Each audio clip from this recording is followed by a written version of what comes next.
ስለ ሄሮድስ ከሚነገርለት ነገር አንዱ ጨካኝነት፣ የገዛ ልጆቹን ጨርሷል፣ ሚስቶቹን ገሏል። በሚሞትበት ቀን ሄሮድስ በሚሞትበት ቀን አይሁድ እንደማይወዱ ስላወቀ በአገሩ ትልቅ ለቅሶ እንዲኖር ልክ የሚሞትበት ቀን ብዙ ሰው እንዲገደል አዋጅ አወጣ። የኢየሱስ ደቀ መዛሙርት ደግሞ ከየአይነቱ ናቸው። የፖለቲካ ልዩነት አላቸው፣ የመረዳት ልዩነት አላቸው። ወደ ጌታ ሲመጡ ግን አንድ ናቸው። ስለዚህ እኔ ደገፍኩትን ደግፍ፣ እኔ ለምለው ብቻ አሜን በል የሚባል ነገር የለም። ፖለቲካል ኦፒኒየናችን ከሰው ወደ ሰው ሊለያይ ይችላል። ለዚህ ደግሞ ለመጣላት ምክንያት ሊሆነን አይገባም። አንድ የሚያደርገን ፖለቲካ ሳይሆን ኢየሱስ ነው። ጴጥሮስ ዴይ ቱ ዴይ በሚጠቀምበት ቋንቋ በሚያውቀው ማይንድ ሴት በሱ ነው ሊያናግረው ይመጣል። ይህ ጌታ ወደ መረዳታችን ወርዶ ነው የሚያናግረን። በምናውቀው ቋንቋ በሚገባን ቋንቋ ያናግረናል። ጴጥሮስን ሲያናግረው እንደዛ ነው ያናገረው። መጽሐፍ ቅዱስ ትክክለኛ መጽሐፍ ነው። የተተነበዩ ትንቢቶች በከተማዎች ላይ በመንደሮች ላይ ሁሉ እንዴት እንደተፈጸመ ሲነግራቸው ትመለከታላችሁ።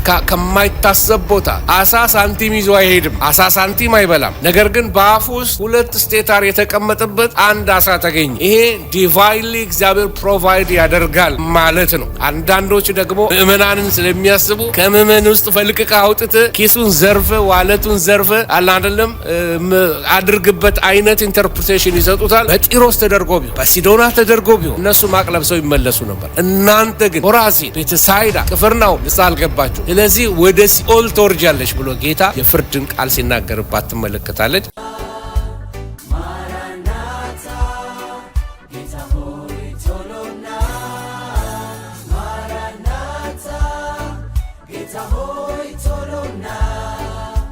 ጌታን እናመሰግናለን። ከእግዚአብሔር ቃል ዛሬ የምንመለከተው የጨለማው ዘመናት በሚለው በዚህ የሽግግር 400 ዓመታት እሱን ነው የምንመለከተው። በብሉይና በአዲስ ኪዳን መካከል 400 ዓመት ወይም 400 ዓመት አለ በግምት ይባላል እና ልክ የሚክያስ መጽሐፍ ከተጠናቀቀ በኋላ ስለሚመጣው ኤልያስ ትንቢት ከተነገረ በኋላ ሚክያስ ምዕራፍ 4 ከ5-6 ሄዳችሁ መመልከት ጀምራላችሁ እስከ ዮሐንስ መወለድ ድረስ ልክ ለዘካርያስ ትንቢት እስከተነገረበት ጊዜ ድረስ የቆየ ዘመን ነው። ስለዚህ ምን ማለት ይችላላችሁ? ለኤልያስ የተነገረው ትንቢትና መጥምቁ ዮሐንስ እስከሚወለድበት ያ ትንቢት እስከሚፈጸምበት ዘመን ድረስ 400 ዓመት አለ። ያ ማለት ከሚልኪያስ 4 እስከ ሉቃስ 1 ማለት ነው። እስከዛ ድረስ ወደ 400 ዓመታት አልፈዋል። ያ የጨለማ ዘመን ይባላል። ስለዚህ ይሄ የ400 ዓመት የጨለማ ከሚባል ይልቅ የዝምታ ዓመታት መባል ይቻላል። ከእግዚአብሔር ወደ ሰው የመጣ የትንቢት ቃል በዚህ ወቅት አልነበረም። አንዳንድ ሰዎች እንዴ አንዲት መበለት ኤልሳቤጥ የምትባል ነቢይት ነበረች ይላል የሚል እና እንዴት እግዚአብሔር ዝም አለ ይባላል። ኖ እንደዛ ማለት አይደለም። ይሄ ማለት ኔሽን ዋይድ ነቢያት አላስነሳም። ነገር ግን ሎካሊ ሰዎች አጥቢያዊ የሆኑ ነቢያቶች የአንዳንድ ምኩራብ ነቢያቶች የጸሎት ሰዎች አልነበሩም ማለት አይደለም። የእግዚአብሔር መንፈስ የነበረባቸው ሰዎች ቢኖሩም አገር አቀፍ የሆነ ኔሽን ዋይድ የሆነ ትንቢት አልተናገሩም ከሚልኪያስ በኋላ። ስለዚህ በዓለም ላይ በጣም ብዙ አስደናቂ ለውጦች የመጡበት ዘመን ነበረ ይሄ ዘመን ማለት ነው እና ይህንን ነው የምንመለከተው። ታስታውሱ እንደሆነ በብሉይ ኪዳን የምትመለከቱት ህዝቡ አይሁዳዊ ይባላል። ወደ አዲስ ኪዳን ስትመጡ ደግሞ ፓለስቲኒያ ብለውታል ሮማውያን መጥተው። ምድሪቱ ከነዓንና እስራኤል የምትባለው ስሟ ተለውጦ ፓለስታይን የሚባለው ሮማውያን ይዘዋ ስለነበረ ነው። ሌላው ደግሞ ቋንቋው ዕብራይስጥ ነበረ ብሉይን ስናነብ። አዲስ ኪዳን ላይ ስንመጣ ደግሞ አራማይክና ግሪክ እንደሆነ እነዚህ ሁለት ቋንቋ ወይም አራማይስጥ ይቅርታ፣ በአማርኛ አራማይስጥ ብለው ይሉታል። ሌላው በእስራኤል ውስጥ ነው ታሪኩ ብዙ አይሁዶች የኖሩት ብሉይ ኪዳን ላይ ስንመለከት ከምርኮ ዘመን በስተቀር። አሁን ግን የምታዩት አይሁዶች በዳያስፖራ ሆነው ተበትነው በብዙ አገሮች እንዳለው ሐዋርያት ሥራ ምዕራፍ 2 ላይ ትመለከታላችሁ። ሌላው ቅኝ ግዛት ሆነው በሮም የሕግ ስር ሆነው ትመለከታላችሁ።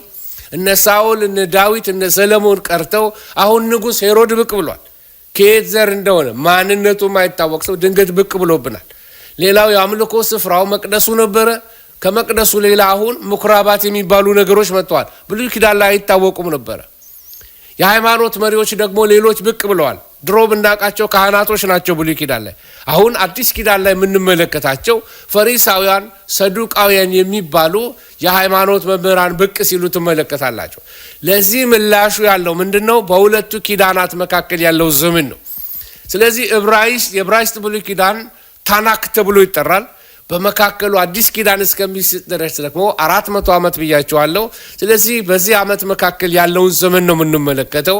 በዚህ ቻርቶች ላይ የምትመለከቱት የአይሁድ ሕዝብ ምን አይነት ለውጥ ውስጥ እንደመጣ እንደምትመለከቱት የጥንት ዘመንን ካለፍን በኋላ ሰዱቃውያን፣ ፈሪሳውያን፣ ቀናተኞች፣ አሴናውያን የሚባሉ መጡና አሁን ወዳለው ዘመን ላይ ወደ 20ኛው ክፍለ ዘመን ድረስ ስትሄዱ የተለያየ አይነት ሳምራውያን፣ ኦርቶዶክስ፣ ተሐድሶ፣ ወግ አጥባቂ፣ ዘመናዊ፣ ለዘብተኛ፣ አክራሪ፣ ሄሲዲክ፣ ሜሲያኒክ የሚባሉ የአይሁድ አይነቶች በአይነት እንደነበሩ ትመለከታላችሁ። መካከለኛው ምስራቅ ፖለቲካ ሳሳያችሁ ታስታውስ እንደሆነ ፋርሳውያን ነበሩ። ታስታውሳላችሁ። ፋርሶች ገዝተዋቸዋል። ግሪካውያን፣ ግብፃውያን፣ ሶሪያውያን፣ መቃባውያን ከዛ ሮማውያንንም እና በትምህርታቸው ወይንም ደግሞ በመረዳታቸውና አገዛዛቸውን በተመለከተ ደግሞ እነዚህ አሶራውያን የሚባሉ አንሂሊየት ማለት መጨረስ መደምሰስ እንደሆነ ፕሪንሲፕላቸው፣ ባቢሎናውያን ደግሞ ብሌንድ ማድረግ መበረዝ መቀላቀል እንደሆነ ስራቸው፣ ፋርሳውያን ደግሞ ፐርሚት የሚያደርጉ የላኩን ነዝራን ሁሉ ወደ ሀገራቸው እንደመለሱ፣ ግሪኮች ደግሞ ኢንቲግሬት ያደርጋሉ። ምን ማለት ነው? ሰርጸው ይገባል፣ የሰው ባህል ይለውጣሉ። መቃባውያን ደግሞ በተአምራት ያምናሉ። ሮማውያን ደግሞ አስተዳደር ላይ ጥብቅ ሰዎች ነበሩ። የመካከለኛው ምስራቅ ፖለቲካ ተለውጦ ነበረ።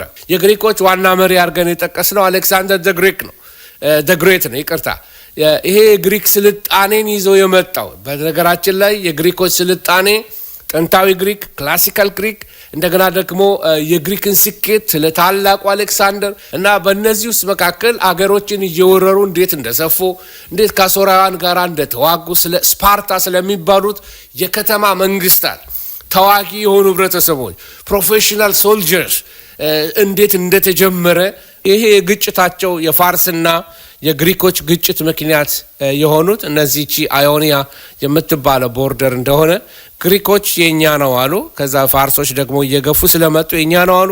በዚህ ምክንያት የፋርስ መንግስት እንዴት እንደወደቀ፣ የፋርስ መንግስት እንዴት እንደተሸነፈ፣ የግሪኮች አሰላለፍ ምን እንደሚመስል እንደነበረ የአሌክሳንደር ደግሬት እየገፋ ሄዶ በጣም ገና በ20 ዓመቱ እንደነገሰ በ30 ዓመቱ ደግሞ ከግሪክ አልፎ ግብፅ አልፎ እስከ ህንድ ድረስ እንደሄደ በጣም ትልቅ ግዛት እንደገዛ በሄደበት ሁሉ ደግሞ ሄሌናይዜሽን የሚባል ሄሌናይዜሽን ማለት የግሪክን ባህልና ቋንቋ በዓለም ላይ ዶሚኔት እንዲያደርግ ማድረግ ነው። ኢቭን ሮማውያን ከመጡ በኋላ ግሪኮች በሮማውያን ከተሸነፉ በኋላ እንኳን ሮማውያን ዓለምን እየገዙ ግሪኮች ግን በህዝብ ልብ ውስጥ የነበሩት እነሱ ናቸው። ስልጣኔው የነሱ ነው፣ ቋንቋው የነሱ ነው፣ ሁሉ ነገር የነሱ ነበር። ስለዚህ ሰዎች ኮይኔ ግሪክ የሚባል ቋንቋ ይነጋገሩ ነበር። ለዚህ ነው ጳውሎስ ደብዳቤውን እንኳን የጻፈው በኮይኔ ግሪክ ነው። ስለዚህ የዘመኑ የጽሁፍ ቋንቋ በዕብራይስጥ አይደለም የተጻፈልን አዲስ ኪዳን። ምክንያቱም የግሪክ ካልቸር ወይም ዶሚኔሽን ሄሌናይዜሽን የሚባለው በጣም በመካከለኛው ምስራቅ ላይ አይሎ ስለነበረ ነው። ስለዚህ ኃይለኛ የባህል ግጭቶች ነበሩ። የግሪክ ባህልና የአይሁድ ባህል ይጋጭ ነበረ። ስለዚህ የግሪክ ባህል በጣም አስፈላጊው ይላል የሰው እውቀትና ቁመና ነው ይላል። ውጫዊ አካል ላይ ነው ፎከስ የሚያደርገው። የአይሁዶች ባህል ደግሞ መንፈሳዊ ህይወት ነው፣ ውስጣዊ ነገራችን ነው፣ አስፈላጊው ኢምፖርተንሱ እሱ ነው ይላሉ። የግሪኮች ባህል የሚመለከተው ስለ አማልክት በተመለከተ ፖሊቴይዝም ነው፣ ወይንም ደግሞ ብዙሃናዊ አማልክቶችን ነው የሚያመልኩት ግሪኮቹ። ወደ አይሁዶቹ ስትመጡ ደግሞ ሞኖቴይዝም ነው። ሞኖቴይዝም ማለት አንድ አምላክ አሃዳዊ ናቸው። ሌላው ደግሞ የግሪክ ባህል ፈጣሪን በተመለከተ ያላቸው ልይታ ምንድን ነው?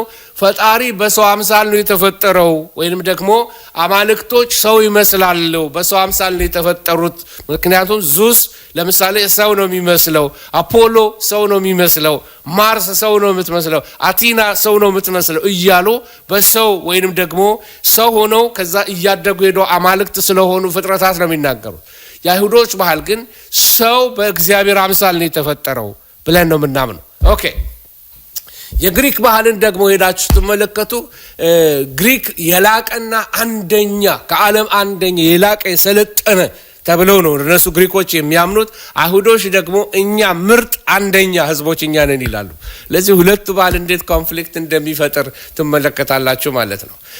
ግሪካዊነትን የሚቃወሙ ሐሲዲም የሚባሉ ወይንም ደግሞ ከነሱ የሚወጡት ፈሪሳውያንና ሰዱቃውያን የሚባሉ ሰዎች ነበሩ።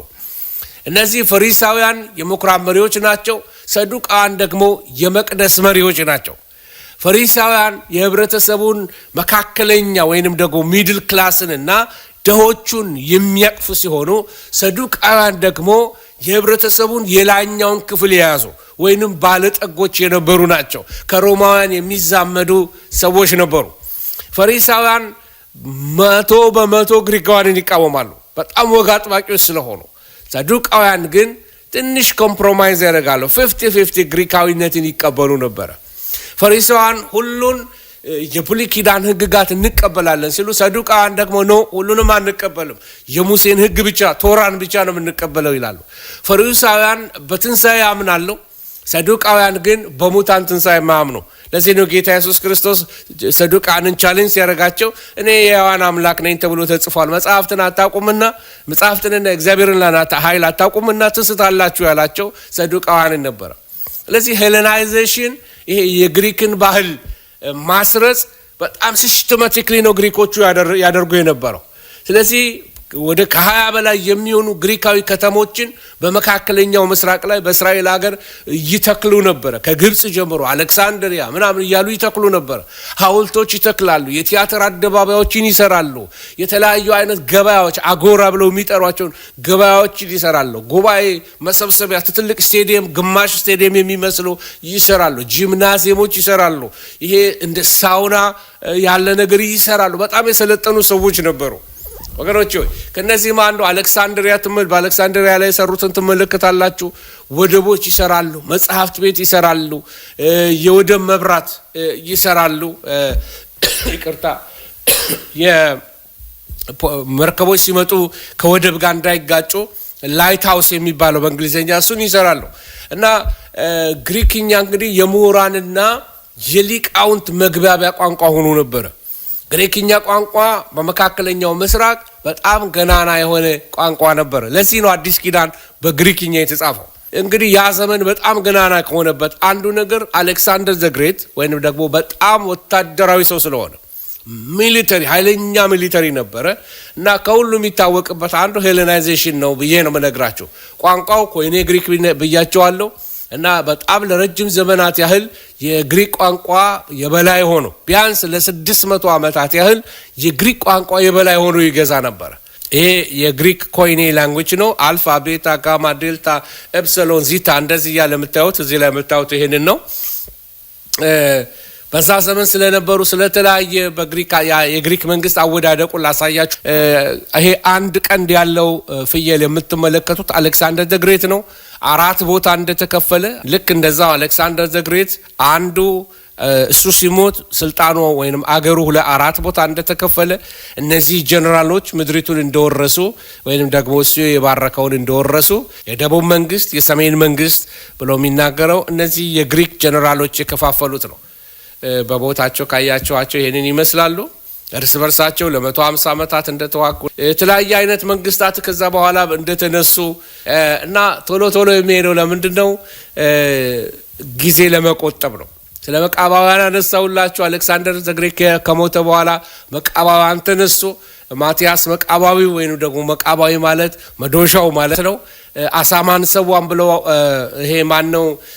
አንቲዮከስ ኤጲፋነስ ጌታ ባደረገ ጊዜ አይሁዶችን በጣም ሲያሰቃዩቸው አሳማ ሰው እያሉ መቅደሱን ሲያረክሱባቸው እምቢ ብሎ ማቲያስ መቃባዊው እንደተነሳ ከሱ በኋላ ደግሞ ይሁዳ መቃባዊው እንደተነሳ እያለ ከዛ የሃኑካ በዓል አጀማመር መቅደሱን ካነጹ በኋላ ኢየሩሳሌምን ካስመለሱ በኋላ ድል ካደረጉ በኋላ እነዚህ መቃባውያን ቀናተኞች ናቸው እና ምልክታቸው እስከ ዛሬ ድረስ ሜኖራ ወይንም ደግሞ የመቅረዙ እንደሆነ ትመለከታላችሁ። አይሁዶች እስካሁን ድረስ ይሄንን ያደርጉበታል። ስለዚህ የመቃባውያን ዘመን እንግዲህ ሲያልቅ የሮማውያን ዘመን ይጀምራል። አውግስጦስ ቄሳር የሕዝብን ቆጠራ እንዳዘዘ በአዲስ ኪዳን ላይ ትመለከታላችሁ። ከዛ በኋላ ታላቁ ሄሮድ የሚባል ሰው ሲመጣ ታያላችሁ። ስለ ሄሮድ ዛሬ ነካ አድርጌ አሳያችኋለሁ። እና ታላቁ ሄሮድ ሲነሳ በቄሳር አውጉስጦስ የተሾመ ነው። ዝርያው ኤዶማዊ ነበረ። በአይሁድ ታሪክ እንግዲህ በጣም ሄሮድ ከሚታወቅባቸው ነገሮች አንደኛ ክፋቱ፣ ሁለተኛ ደግሞ የህንፃ ስራዎቹ ናቸው። እና ሄሮድ ዘ ግሬት ወይንም ደግሞ ታላቁ ሄሮድ የሚባለው ሰው የገነባቸውን ህንፃዎች ምናልባት አንዳንድ ስራዎቹን አሳያቸዋለሁ። ከነዚህ ከታወቁት አንዱ የሰራው ቤተ መቅደሱን ነው። እና ይህንን ቤተ መቅደስ እንዴት እንደሰራ በኋላ አሳያችኋለሁ። ሌላው ሮማውያን እንግዲህ ሲመጡ ይዘውት ከመጡት ከገነኑበት ነገር አንዱ መንገድ በየቦታው ይሰራሉ። እና ቪያ አፒያ ቪያ ኢግኔሺያ የሚባሉ ትልቅ መንገዶች ከአውሮፓ አንስቶ እስከ ኢራን ቦርደር ድረስ የሚደርሱ የእግረኛ ለሚሊተሪ የሚሄዱ ለሰረገላ የሚሆኑ በእነዚህ በጥቋቁር ድንጋዮች የሰሩት አስፋልቶች እስከ ዛሬ ሮም ከተማ ብትሄዱ ከአስፋልቱ ይልቅ በተለይ ይሄ ኦልድ ሮማው ስትገቡ መሬቱ ከነዚህ ድንጋዮች ነው እስካሁን ድረስ የተሰራው። በቀላሉ አይፈርሱም። ለአመታት መኖር የሚችሉ እነዚህ ባልጩት ድንጋዮች ናቸው። አስፋልቱ የተሰራው ድንጋዩ የተሰራው አራት ማዕዘን የሚመስለው ኮብልስቶን የሚባለው ማለት ነው። ይቅርታ። እና እንግዲህ ሮማውያን አንዱ የሚታወቁት በዚህ ነው፣ መንገድ በመስራታቸው ነው። ከዛ የምትመለከቱት የሮም ሰላም ወይንም ደግሞ ፓክስ ሮማና የሚባል ለ200 ዓመት የቆየ የሰላም አዋጅ አውጀው ነበረ። ይህ ማለት ነው ሮማን በገዙበት ክልል ሁሉ በጣም ጥብቅ የሆነ የህግ መተዳደሪያ ደንብ አላቸው። ወታደሮቹ ህግ ያስከብራሉ። ያጠፋ ሰው ይሰቀላል። ስለዚህ ስቅላት እና ወንጀለኛን የፖለቲከኛ እስረኞች መግደል ሮማውያን ናቸው በደንብ ያጎሉት። ይሄ ከሰሩት መንገዶች አንዱ ነው። ሊትራሊ በዛ ዘመን ምን ይባል ነበረ? ሁሉም መንገድ ወደ ሮም ያደርሳል ይሉ ነበረ። የሮም የህግ የበላይነት ታያላችሁ። መስቀል እንደጀመሩ ችንካር እንዴት እንደሚያደርጉ አገራረፋቸው ይገርፉ እንደነበረ።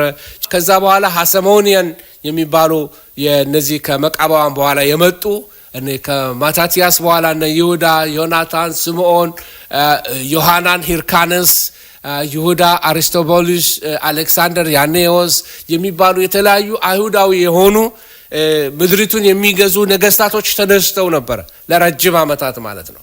እያንዳንዳቸው ታሪኮች አሉ። የእያንዳንዳቸውን ታሪክ ለመተረክ ጊዜ አይበቃም።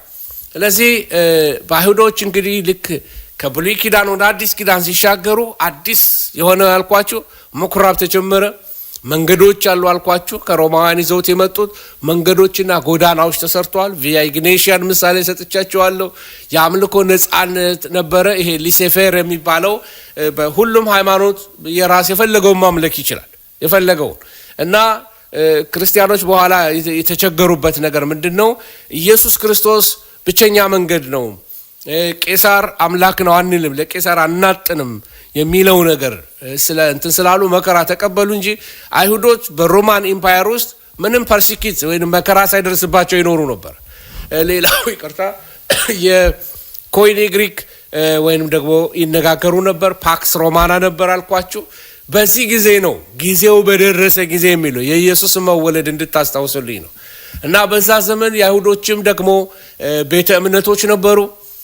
ፈሪሳውያን አልኳችሁ በጣም ሊጋሊስት የሆኑ፣ ሰዱቃውያን ብያቸዋለሁ በጣም ራሽናሊስት የሆኑ፣ ጸሐፍት የሚባሉ ነበሩ በጣም ትራዲሽናሊስት የሆኑ፣ አጥባቂ አክራሪ የሆኑ የተለያየ አይነት እንደገና ዓለማዊ የሆኑ እነማ የሄሮድስ ቤተሰቦች ሄሮዳውያን፣ እነዚህ ስታተስ ኳቸውን የሚያስጠብቁ በቃ ሮያልን ክቡር ሰዎችንን አንቱ በሉን የሚሉ ሄሮዳውያን ነበሩ።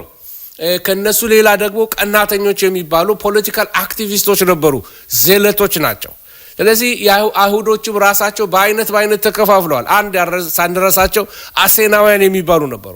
እነዚህ ደግሞ አይሶሌት የሚያደርጉ ብትህና የሚወዱ ሰዎች ነበሩ። ስለ ሄሮድስ ወገኖች መጽሐፍ ቅዱስ ላይ ሄዳችሁ ስትመለከቱ ማርቆስ ምዕራፍ 3 ቁጥር 6 ላይ ከሄደው ከሄሮድስ ወገን ጋር ተማከሩበት ይላል። ኢየሱስን ሊያጠፉት ምን ማለት ነው? እነዚህ ፈሪሳውያንና የሄሮድስ ወገኖች ሁለት የተለያየ ፓርቲዎች ናቸው። ስለዚህ የሄሮድስ ወገኖች ማለት ነው የሄሮድስን ጥቅም የሚያስጠብቁ የኤዶማውያን ዝርያን የሚደግፉ ማለት ነው። እሱ እንድትመለከቱልኝ ነው። ስለዚህ ይቅርታውንም የኢየሱስ ክርስቶስ ተቃዋሚዎች ነበሩ የሄሮድስ ወገኖች። ለቤተ መቅደሱ ትኩረት የሚሰጡ ነበሩ። ከሄሮድስ ነጋሲ ዘር የሚበቅሉ ናቸው ብያቸዋለሁ። ስለ ሰዱቃውያን ስንነጋገር ሀብታሞች ነበሩ፣ ካህናቶች ነበሩ ብዙዎቹ። የአይሁድ ሸንጎ አባላት ወይንም ደግሞ ሳንሄድሪን የሚባለው የአይሁድ ሸንጎ አባላቶች ናቸው። በጣም ለስነ ምግባር ሳይሆን በዓላትን ሱፐርፊሻል የሆነ በዓላትን ለማድረግ ይተጉ ነበር ሰዱቃውያን። በጣም ማቴሪያሊስቶች ናቸው። እንደ ዓለማዊም ነገር ያደርጋቸዋል፣ ግን በጣም ከላይ የሚጎናጸፉት ነገር መንፈሳዊ ያስመስላቸዋል። እና የሙሴን መጽሐፍት ከተጻፉት ሶስቱን ብዙ የሚቀበሏቸው፣ ብዙውን አይቀበሉ። በመላእክት አምኑም በመናፍስት አምኑም በሙታን ትንሣኤ እንደማያምኑ አዲስ ኪዳን በደንብ ስለ እነሱ ይነግረናል። ከነሱ ሌላ ጸሐፍት የሚባሉ ሰዎች ነበሩ። እነዚህ ደግሞ ቅዱሳት መጽሐፍትን የሚመረምሩ የሚያስተምሩ የነበረ መጽሐፍትን የሚጽፉ ጠቢባን የሆኑ በሕግ ጉዳይ ደግሞ ልሂቃን የሚባሉ ብዙ ጊዜ መምህራኖች ናቸው፣ ራባዮች ናቸው። ግማሾቹ መጽሐፍትን ስለመረመሩ ሊሆን ይችላል የኢየሱስ ክርስቶስን ትምህርት የተቀበሉት ብዙዎቹ ከፈሪሳውያን ይልቅ ጸሐፍቶች ነበሩ። እና ከኢየሱስ ትምህርት አንዳንድ ጊዜ ደግሞ በጣም አወቅንም ስለሚሉ ሊሆን ይችላል ከአፉ ስህተት ይጠብቁ ነበር። ኢየሱስ እንዴ ሙሴ እንዲህ ብሏል ይሉታል። ደግሞ ለምን ያነበቧት ነገር አለች፣ የተመራመሯት ነገር አለች እና ኢየሱስን አያሳልፉትም ነበረ። ስለ ፈሪሳውያን ነግራቸዋለሁ። ፈሪሳውያን ማለት በጣም የተለየ ማለት ነው። በቃላቸው ፈሪሳዊ ማለት የተቀደሰ ሰፐሬትድ የሆነ ሰው ማለት ነው። እና ኢየሱስ ከወቀሳቸው በብርቱ ከወቀሳቸው የሃይማኖት ሰዎች ዋናዎቹ ናቸው። ራሳቸውን በቅድስና እንጠብቃለን ይላሉ። በኑሮ ግን ብዙ ዝቅተኛውን ሕዝብ ስለሚደርሱ በጎ ነገር ያደርጋሉ። ኑሯቸው ሶፊስቲኬትድ አይደለም፣ ቀላል ኑሮ ነው የሚኖሩት። ለሙሴ ሕግ ግን በጣም ቀናይ ነበሩ። እና ስለ ፈሪሳውያን ብዙ ነገር መናገር እንችላለን። ከተጻፈው ውጪ በጣም ብዙ የአባቶችን ወግ የሚያበዙ ነበሩ። በሙታን ትንሣኤ ያምናሉ፣ በኃጢአት ፍርድ ያምናሉ፣ በመላእክትና በመናፍስት መኖር ያምናሉ፣ የእግዚአብሔርን ሉዓላዊነት የሰውን ነፃነት ያምናሉ። የተለያየ አይነት የአመጋገብ ስርዓት አላቸው፣ የመንጻት ስርዓት አላቸው፣ አስራት ይሰጣሉ። በጣም በህዝቡ ዘንድ ተሰሚነት አላቸው። እና ሁሉንም ግን ፈሪሳዊ ባለፈው እንዳልኳችሁ ግብዝ ናቸው ብሎ አንድ ላይ ስማቸው ማጥፋት አያስፈልግም። ለምን? ሁሉም ፈሪሳውያን ግብዞች አልነበሩ። ኢየሱስን ሊፈልጉ የመጡ ነበሩ። ታስታውሳላችሁ፣ እነ ኒቆዲሞስ በማታ መጥተው ፈሪሳዊ የነበረ ሰው ነው። የኢየሱስ ተከታዮች የነበሩ ፈሪሳውያን ነበሩ። እና እነዚህ በጣም ስማቸው አብዝቶ ቢወቀሱም ከጠቀስኳቸው የአይሁድ ፓርቲዎች ሁሉ ፈሪሳውያን የተሻሉ ነበሩ ማለት ይችላላችሁ፣ ከጸሐፍት ጋር ማለት ነው። እና ስለ እነሱ ብዙ ታሪክ መናገር እንችላለን። ምናልባት ስታጠኑ አዲስ ኪዳን ላይ ይህን ትመለከታላችሁ። ስለ ደጉ ሳምራዊ የተነገረውን ታሪክም እንዳትረሱ። ሌሎች ሳምራውያን የሚባሉ ሰዎች ነበሩ፣ አሴናውያን። እነዚህ በእምነታቸው በጣም ከፈሪሳውያን ጋር ተመሳሳይ ናቸው። አዲስ ኪዳን ላይ ግን ስማቸው ተጠቅሶ አትመለከቱ። በጣም ከፈሪሳውያን ይልቅ ሕግ አክራሪዎች ነበሩ። እንደውም ከዓለም ጋር እንዳይነካኮ እንደ ባህታውያን በየገዳማት የሚኖሩ ሰዎች ነበሩ። በተለይ በሞት ባህር አካባቢ በኋላ አሳያችኋለሁ። በሞት ባህር አካባቢ ላይ የቁምራን ማህበረሰብ ወይንም ኩምረን በሚባለው ወይንም በአማርኛ ስለማወራ ነው ቀ ያልኩት። ኩምረን ወይንም ቁምራን ማህበረሰብ ወይንም ኮሚዩኒቲ እዛ ይኖሩ የነበሩት እነሱ ናቸው። ሌሎች ቀናተኞች የሚባሉ ሰዎች ትመለከታላችሁ አዲስ ኪዳን ላይ። ቀናተኞች እነዚህ በኢንተርቴስትመንታል ፒሪየድ ውስጥ የተነሱ ሰዎች ናቸው። ለውጭ ወራሪ አንገዛም የሚሉ የመሲሁን መምጣት የሚጠባበቁም ናቸው። ሕግ ይጠብቃሉ፣ ግን እንደሚመስላቸው ነው የሚጠብቁት። ይገላሉ፣ ሮማውያንን ይገላሉ። የሮምን መንግስት አስገድዶ ከአገር በማስወጣት ተዋክቶ በማስወጣት በመግደል የሚያምኑ አክራሪ ብሔረተኞች ነበሩ። ከነዚህ መካከል ሁላችሁም እንደምታውቁት የጌታችን ደቀ መዝሙር የነበረው ቀናተኛው ስምዖን ነው። በቃና ዘገሊላ ነው የተወለደው። በቅፍርናሆም ይኖር ነበረ። አባቱ ቀለዮጳ ይባላል። እና እንግዲህ ጴጥሮስ ወደ ጌታ ያመጣው 11ኛው ደቀ መዝሙር ነበረ። እና ሮማውያን ለሱ በጣም የተጠሉ ናቸው። ይህ ሰው ለወንጌል ሲላክ ምን አይነት አቲቲዩድ እንደሚኖረው አስቡት። የመጣበት ባክግራውንድ። ቀናተኛው ስምዖን፣ ማቴዎስ ቀራጩ እንዴት አንድ ጠረጴዛ ላይ መቀመጥ ይችላሉ? ምክንያቱም ቀናተኞች ሮማውያንን በሰይፍ እናጥፋ የሚሉ ናቸው።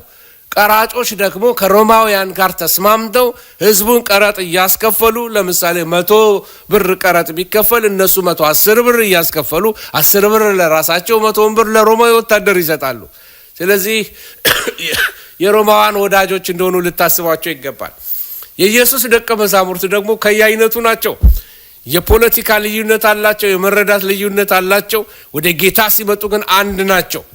ስለዚህ እኔ ደገፍኩትን ደግፍ፣ እኔ ለምለው ብቻ አሜን በል የሚባል ነገር የለም። ፖለቲካል ኦፒኒየናችን ከሰው ወደ ሰው ሊለያይ ይችላል። ለዚህ ደግሞ ለመጣላት ምክንያት ሊሆነን አይገባም። አንድ የሚያደርገን ፖለቲካ ሳይሆን ኢየሱስ ነው። ክብር ለእግዚአብሔር ይሁን እና ቀናተኛው ስምዖንን ስላነሳውላችሁ ነው ማለት ነው። እና ቀናተኛው ስምዖን ወደ 50 ዓመቱ ላይ ሰማዕት ሆኖ እንደሞተ ነው የሚነገርለት። በካቶሊክ ቤተክርስቲያን ሜይ 10 ላይ ይከበርለታል። ማሳዳው ስለተሰዉት ሰዎች እጅ አንሰጥም ብለው ለሮማውያን ታሪኩን ምናልባት በስዕል ወደ ኋላ ይኖርበት የነበረው ይሄ ቦታ ነው። እስካሁን ተራራ ጫፍ ላይ ነው እና ሮማውያን እነሱን ለማውደም ያላደረጉት ነገር የለም። ተመልከቱ፣ በመካከል እዚህ ተራራ ጫፍ ላይ ለመውጣት ይሄንን በሙሉ ራምፑን ሞልተው እንግዲህ ምን ያህል ማንፓወር እንደወሰደባቸው ልትመለከቱ ትችላላችሁ። ይሄ ሮማውያን እዚህ ጋር የምትመለከቱት ሮማውያን የሰሩት እንደ ደረጃ ያለ ወይንም ደግሞ ራምፕ ነው የሰሩት። እሺ እንግዲህ ይሄ ጦርነቱ ይሄ ነው። ማሳዳ 434 እንትን ነው ሜትር ነው። ተመልከቱት። አሁንም ርቀቱ ከምድር በይሁዳ ምድረ በዳ ላይ ነው። ቅድስቲቱ ምድር እንግዲህ በተመለከተ ከዝምታ ዘመናት በኋላ መልኳ ተለውጧል። ሌላ ዘመናት ሆነዋል። የአዲስ ኪዳንን መልክዓ ምድር ማወቅ ለምሳሌ ተመልከቱ። ኢየሱስ ክርስቶስ ከደብረ ዘይት ወረደ ብሎ መጽሐፍ ቅዱስ ቢነግረን ደብረ ዘይት የት ነው ያለው? ለምን ወረደ ተባለ?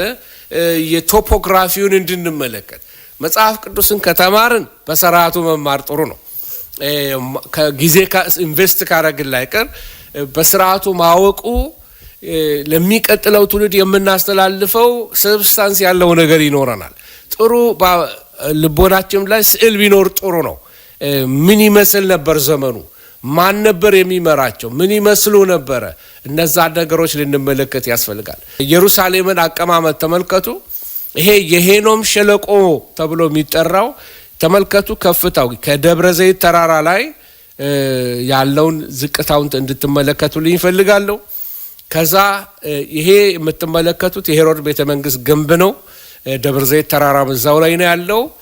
ከዛ በኋላ የምትመለከቱት ወደዚህ ጋር ስትመጡ ከተማይቱን ለመስራት እዚህ ጋር ደለል አድርገውበት እንጂ ከተማይቱ ዝቅና ከፍ ያለች ከተማ ናት። መቅደሱን የምታገኙት እዛ ጋር ነው። ከዛ ደግሞ የመቅደሱ ተራራ ይሄ በሞሪያ ተራራ ላይ ነው። የቄድሮን ሸለቆ የሚባለው ተመልከቱት። የጊዮን ምንጭ የሚባለው እዚህ ታች ነው። ተመልከቱ። በኋላ መጣበታለሁ ስለ ባህሩ ሳሳያችሁ፣ ስለ ሙት ባህር ሳሳያችሁ። ይሄ የባህር ጠለል ነው። ዜሮ ፊት የሚያሳያችሁ የባህር ጠለል ነው። የደብረ ዘይት ተራራ ከፍታውን እንድትመለከቱልኝ ነው፣ በንጽጽር እንድታዩት ነው። ኦኬ ይሄ ኢየሩሳሌም በሄሮድስ ዘመን ምን እንደምትመስል ማፑን እንድታዩት ነው። ስፋቷን ምን እንድትመለከቱ ምን እንደምትመስል ነው። ስለ ታላቁ ሄሮድ ላሳያችሁ ነግሬያቸዋለሁ ከዚህ በፊት። ሄሮድስ እንግዲህ አዲስ ኪዳንን ልክ ማንበብ ስንጀምር የምናየው ታላቁ ሄሮድን ነው እና በጣም ስለ ሄሮድስ ከሚነገርለት ነገር አንዱ ጨካኝነቱ ነው። የገዛ ልጆቹን ጨርሷል። ሚስቶቹን ገሏል። በጣም ብዙ 10 ሚስቶች ነበሩት። ከሚስቶቹ ብዙዎቹን ገሏል። የገዛ ልጆቹን ገሏል። በሚሞትበት ቀን ሄሮድስ በሚሞትበት ቀን አይሁድ እንደማይወዱ ስላወቀ በአገሩ ትልቅ ለቅሶ እንዲኖር ልክ የሚሞትበት ቀን ብዙ ሰው እንዲገደል አዋጅ አወጣ። ስለዚህ እሱ ሲሞት ወታደሮቹ ወጥተው በኢየሩሳሌም በእስራኤል ሁሉ ብዙ ሰዎች ገደሉ። እዛ ሰው ሁሉ ከተማይቱ ሁሉ አለቀሰች። ከምን የተነሳ? ሄሮድስ በዛ ዕለት ስለሞተ እሱ ሲሞት ህዝብ ሁሉ እንዲያለቅስለት ስለፈለገ። እንዲህ አይነት ጨካኝ ሰው ነው። የሲኦል ሰው ነው። በጣም የሰው ክፋት በጣም የሚገርም ነው። ስለዚህ ወደ ዙፋን ሲወጣ በማታለል ነው፣ በተንኮል ነው፣ በጭካኔ ነው። ስለዚህ ወደ ስልጣን ወጥቶ ደግሞ ስልጣኑንም የጠበቀው ደግሞ በጣም አረመናዊ የሆነ ውስብስብ የሆነ ሰው ነበር። ነገር ግን ታሪክ ስለሱ ሲናገር እንዲህ አይነት ክፋቱን ብቻ አይደለም። እንደውም ድሮ ተረት አለ ፈረንጆች የሄሮድስ ሳን ከመሆን የሄሮድ ስዋይን መሆን ይሻላል ይላሉ። ምን ማለት ነው? የሄሮድ ልጅ ከመሆን የሄሮድ አሳማ መሆን ይሻላል። ምክንያቱም ሄሮድ አሳማዎቹን ከሚገድል ይልቅ ልጆቹ ለስልጣን ይቀናቀኑኛል ያላቸው ልጆቹን ሁሉ ይገድል ነበር። ደስማች ጨካኝ የነበረ ሰው። ሄሮድ ከሰራቸው አንዳንድ ነገሮች ላሳያችሁ ፈልጋለሁኝ። የኢየሩሳሌምን ቤተ መቅደስ አይሁዶች እንዲወዱት ለመወደድ ብሎ ስለሰራው ጌታ ኢየሱስ ክርስቶስ ምን አለው? ይሄንን የወንበዴዎች ዋሻ ነው አለው። እንደው ጌታ ኢየሱስ አላከበረለትም ይሄን ቦታ። ኦኬ እንግዲህ የመቅደሱ ሞዴል እንድትመለከቱ ነው። ይሄ ሆሊላንድ ሆቴል ውስጥ ኢየሩሳሌም ሞዴሉ ተቀምጧል። ፎቶ ማንም ሰው ሊያነሳው ይችላል። በዛ ዘመን የነበረውን ለመስራት ሞክረዋል። ይሄ ደግሞ መቅደሱ ከደብረ ዘይት ሲታይ ነው። ተመልከቱት። ይሄ የሄሮድስ የራሱ ቤተ መንግስት ነው። ይሄ ሄሮዲየም ተብሎ የሚጠራ ቦታ ነው። ከቤተልሔም ዳርቻ የነበረ ቦታ ነው። ይሄ ከሩቅ ስትመለከቱ ተመልከቱ ተራራውን እንዴት ቆርጦ እንደሰራው የራሱን ቤተ መንግስት ሄሮዲየም የሚባለውን ቦታ እንዴት ተራራውን ቆርጦ እንደሰራው በተራራው ጫፍ ላይ እንዴት አድርገው እንደሰራው በጣም አስቸጋሪ በሆነ በዚህ በእንትን በጣም ጎበዝ ሰው ነበረ ህንጻ በመስራት። ሌላ ቤተ መንግስት በኢያሪኮ አካባቢ ሰርቶ ነበረ። ይሄ የሱ የቁፋሮ ውጤት ነው። ይሄ በቀደም ያሳየዋችሁ ማጻዳ ወይንም ማሳዳ በፈረንጅኛ ፕሮናንስ ሲደረግ የሱ ቦታ ነው። ቀደም በፎቶ ላይ ሳይቻችኋለሁ።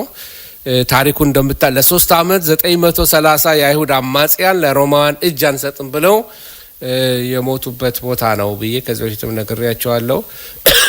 ይቅርታ። ይሄንንም የምትመለከቱት ሮማውያን ያንን ማሳዳን ለማፍረስ የተጠቀሙበት መሳሪያ ነው። አይገርምም? እስካሁን ድረስ መኖሩ እንትን ይመስላል። ይሄ ትራም እንደ ግሬደር ይመስላል እና ለማፍረሻ ከተማውን ለማፍረሻ የተጠቀሙበት ነው። ይሄ ሄሮድስ የሰራው ለቄሳር አውግስጦስ መታሰቢያ ብሎ የሰራው የቂሳሪያ የሰው ሰራሽ ወደብ ይሄ ነው። ማፕ ላይ ባረግበት ተመልከቱ። ይሄንን ይመስላል። በጣም ጎበዝ ሰው ነበረ። ሄሮድስ አመጣጡን ስትመለከቱ እስማኤል አብርሃም የወለዳቸውን 2 ልጆች ታስታውሳላችሁ። ይስሐቅ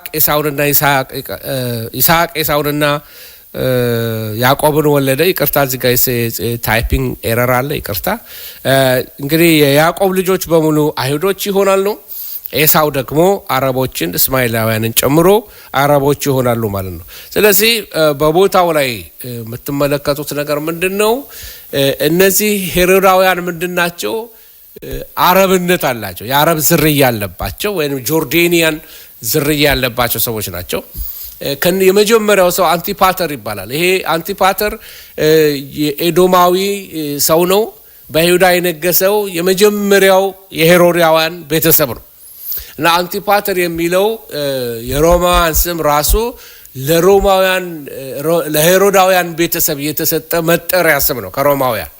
እና አይሁዳዊ እንዳልሆነ የምታውቁት ሚስቱ የቆጵሮስ ናባቲያን አረብ ነበረች ይባላል። የቆጵሮስ ሴት ማለት ከባህሩ ባሻገር ያለች ቦታ ናት።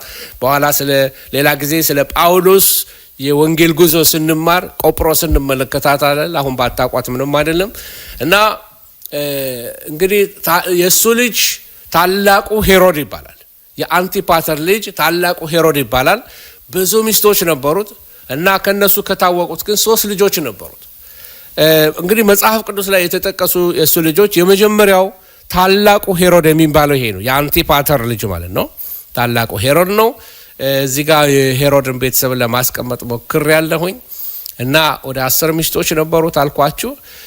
እንደ ሁሉም ይቅርታ የገደላቸውን ነው በኤክስ ምልክት ያረኩላችሁ። እና ይሄ ሄሮድ አግሪጳ የሚባለው ያዕቆብን የገደለው ነው። ሄሮድ አንቲፓስ የሚባለው ደግሞ መጥምቆ ዮሐንስን የገደለው ነው። አያችሁ፣ ሄሮድ ብሎ ቢልም ታሪኩ የተለያዩ ሰዎች እንደሆኑ ነው። ስለ ሄሮድስ ዝርያ እዚህ ላይ እንድትመለከቱ ልንፈልገው ስለ ታላቁ ሄሮድስ እስከ 37 ድረስ የነገሰ ነው። ቅድም እንዳልኳችሁ ብዙ ቤተ መቅደሶችን ያስጌጠ የቂሳሪያን ከተማ የቆረቆረ እንዳትረሱ ማቴዎስ 2 ላይ የተጻፈ ሕፃናትን ያስገደለው ይሄኛው ሄሮድስ ነው። ታላቁ ሄሮድስ ወይንም ሄሮድስ ዘ ግሬት ተብሎ የሚጠራው ሰው ማለት ነው። 10 ሚስቶች ነበሩት እና ብዙ ሰዎች ፈጀ። ሲሞትም ብዙ ሰዎችን ገደለ። መንግስቱ ለልጆቹ ሰጠ። ቀጥሎ ደግሞ ሄሮድ አርኬላዎስ መጣ። ሄሮድ አርኬላዎስ እንግዲህ ተመልከቱ፣ እነዚህ ሳንቲሞች ላይ ሁሉ ፊታቸው ስላለ ይሄ ሪል መልካቸው ነው፣ እውነተኛ መልካቸው ነው እና የሚገኙ ደግሞ ከዚህ ከአርኪኦሎጂ ቁፋሮ የተገኙ ናቸው። እና ስለ ሄሮድ አርኬላዎስ በነግራችሁ የታላቁ የሄሮድስ ልጅ ነው። የሄሮድ ዘ ግሬት ልጅ ነው። እናቱ የሰማሪያ አሕዛብ ናት። ኦኬ አይሁዳዊ እንዳልሆነ ላሳያችሁ ነው። እና ከነዚህ የሰማሪያ አሕዛብ መካከል ማልታስ የሚባሉ ዝርያዎች ነበሩ እና ምንም አይሁዳዊ ደም የሌለበት ሰው ነበር። ስለዚህ በአይሁዶች የተጠላ ሰው ነው። ይሄም እነዚህ ሄሮዳውያን በሙሉ የሄሮድስ ቤተሰቦች በአይሁዶች የተጠሉ ናቸው። የኤሳው ዝርያ ያላቸው ናቸው፣ ወደ ጆርዴኒየንስ ማለት ነው። እና እስከ 6 ዓመተ ምህረት ድረስ ይሁዳን የገዛው አርኬላዎስ ሄሮድስ አርኬላዎስ ነበረ። በማቴዎስ ምዕራፍ 2 ቁጥር 22 ላይ ስለዚህ ሰው ታሪክ ተጠቅሷል። በአባቱ በሄሮድስ ፈንታ አርኬላዎስ በይሁዳ ላይ እንደነገሰ በሰማ ጊዜ ወደዚያ መሄድ ፈራ፣ በሕልምም ተረድቶ ወደ ገሊላ አገር ሄደ ተብሎ ለዮሴፍ ድንግል ማርያምንና ኢየሱስን ይዞ የተጓዘበትን መንገድ ከግብፅ ስለመመለሱ የአርኬላዎስ ዘመን ላይ ነው የተመለሰው። አያችሁ፣ የተለያዩ ሄሮዶች እንደነበሩ እንድትመለከቱልኝ ነው። ኦኬ ሌላው ደግሞ ሄሮድስ ፊሊፕ የሚባል አለ፣ ወይም ፊሊጶስ በአማርኛ። ይሄኛው ሰው ደግሞ የገዛው ሪጂን ወይም ክልልን ያሳያል። በስሙ ያለውን ሳንቲም ትመለከታላችሁ። ሄሮድስ ፊሊጶስ የታላቁ የሄሮድስ ልጅ ነው ይሄኛውም። እና እናቱ የኢየሩሳሌሟ ክሊዮፓትራ ማቴዎስ 14:3 ላይ ስለዚህ ስለ ሄሮድስ ፊሊጶስ ተጽፎልናል። ሌላ ሄሮድ ማለት ነው። እና እናቱ ምናልባት እቺ የኢየሩሳሌሟ ክሊዮፓትራ የተባለችው እናቱ ምናልባት ይሁዲ ነበረች። ክሊዮፓትራ ራሱ የግሪኮች ስም ነው። ከስሙ እንደምታውቁት ክሊዮፓትራ ማለት የክብር አባት ማለት ነው። ብዙ ጊዜ አይሁዶች እንዲህ አይነት ስም ስለማያወጡ ምናልባት ግሪካዊ ልትሆን ትችላለች፣ ወይንም ስሟ የግሪክ ስለሆነ አሕዛብ ልትሆን ትችላለች ይላሉ። ስለዚህ ሄሮድስ ፊሊጶስም አሕዛብ እንደሆነ ትመለከታላችሁ፣ ዝርያው በሙሉ። ሌላው ላሳያችሁ የምፈልገው ታዋቂው ሄሮድስ አንቲፓስ ነው። ሄሮድስ አንቲፓስ መጽሐፍ ቅዱሳችን ላይ ብዙ ስለሱ የሚናገረው ነገር አለ። በመጽሐፍ ቅዱሳችን ላይ ሄሮድስ አንቲፓስ የሄሮድስ የታላቁ ሄሮድ ልጅ ነው። ይሄኛው እስከ 39 ዓመተ ምህረት ድረስ የገሊላን አውራጃ ነበር የሚገዛው። ቴሪቶሪ ተከፋፍለው ነበር የሚገዙት እና የወንድሙ የሄሮድስ ፊሊጶስን ሚስት አግብቶ መጥምቁ ዮሐንስ የገሰጸው ሄሮድስ አንቲፓስን ነው፣ አሁን ያሳየዋችሁ ስዕል ላይ ማለት ነው። ስለዚህ መጥምቁ ዮሐንስ ወንድም በሕይወት እያለ እንዴት የእሱን ሚስት ወስደህ ታገባለህ ብሎ ስለገሰጸው አንገቱን እንዳስቆረጠው ማቴዎስ 14:12 ላይ እሱ ታሪክ ተጽፏል። ጌታ ኢየሱስ በተለይ ስለዚህ ሰው ሲናገር ምን አለ?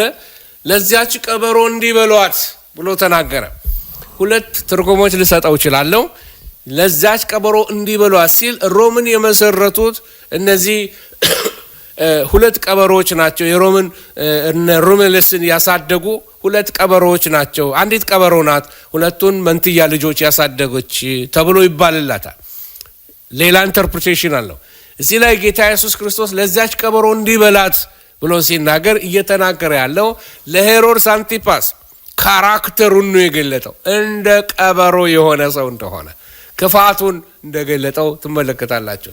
ለዚህ ጲላጦስ ኢየሱስን ወደ አንቲፓስን ይላከው በስቅለቱ ጊዜ ላይ ሲልከው ኢየሱስን ናቀው የሚለው ሄሮድስ አንቲፓስ ነው ኢየሱስን ይናቀው የነበረው።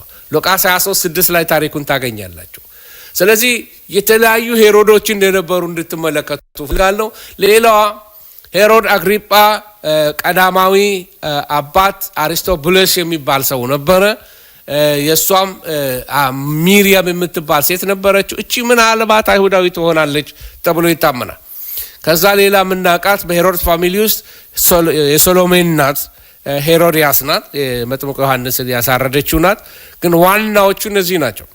ታላቁ ሄሮድስ እዚህ የምትመለከቱት ሄሮድስ አርኬላዎስ፣ ሄሮድስ ፊልጶስ፣ ሄሮድስ አግሪጳ። ይሄ ሄሮድስ አግሪጳን የምትመለከቱት ሐዋርያው ጳውሎስ ወንጌል ሲነግረው እንዴ አንተ ሰው የኔንም እኮ ክርስቲያን ልታደርገኝ ጥቂት ነው የቀረህ ነው። እና ጳውሎስ ትክክለኛ መልስ ሲመልስለት ትመለከታላችሁ።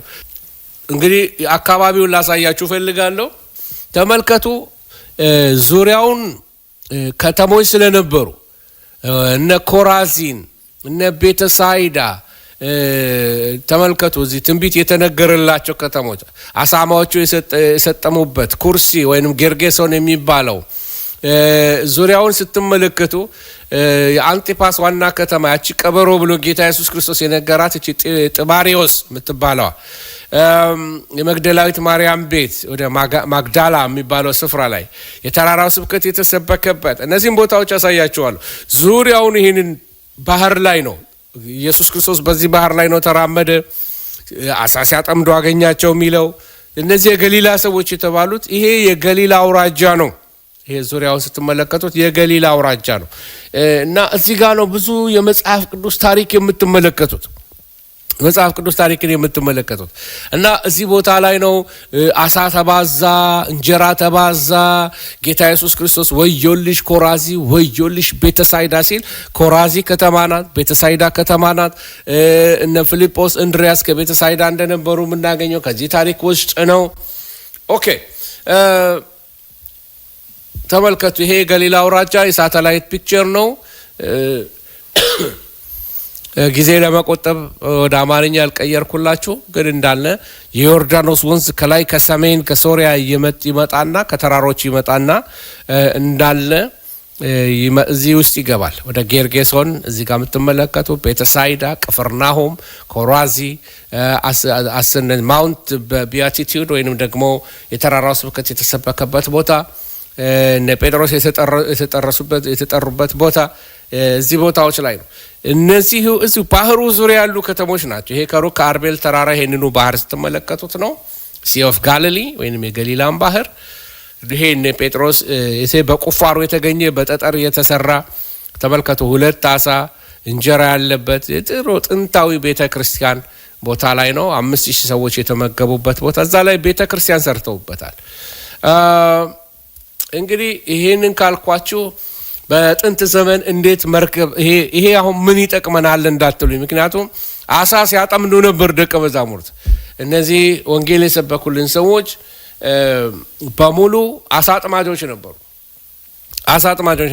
ስለዚህ አሳ እንዴት ነበር ይጠመድ የነበረው? እንዳሁኑ ዘመን የሆነ ሁክ እንደዚህ እየተወረወረ እንዳልሆነ እንዴት እንደሆነ ለማሳየት በሚል ነው። ከሜዳ ላይ ሆነው ወይም ደግሞ ከባህሩ ዳር ሆነው የሚያጠምዱበት አጠማመድ አላቸው። ባህሩ ላይ ሆነው በታንኳዎቻቸው ላይ ተቀምጠው የጋራ የሚያጠምዱበት አጠማመድ አላቸው።